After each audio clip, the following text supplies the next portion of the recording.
le futur. Après le bug de l'an 2000, la civilisation a été éradiquée. Toutes les connaissances ont été perdues. Objection! John Romero est un nom qui a fait couler beaucoup d'encre et reste l'un des plus sulfureux du monde du jeu vidéo. Aujourd'hui, on a surtout gardé de Romero l'image du développeur diva, rendu riche par ses jeux et se complaisant dans tous les excès tel une rockstar.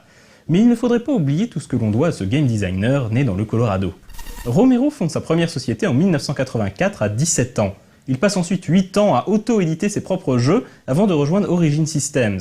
Il travaille notamment sur Space Rogue, le RPG simulation spatiale de Paul Neurath.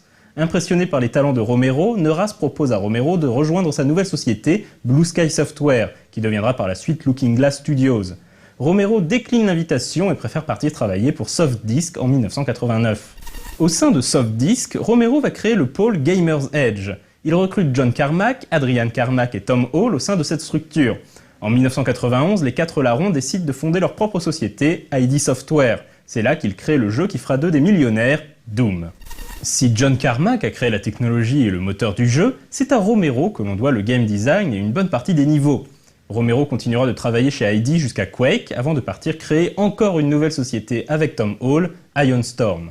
C'est là que l'ego de Romero commencera à lui jouer quelques mauvais tours.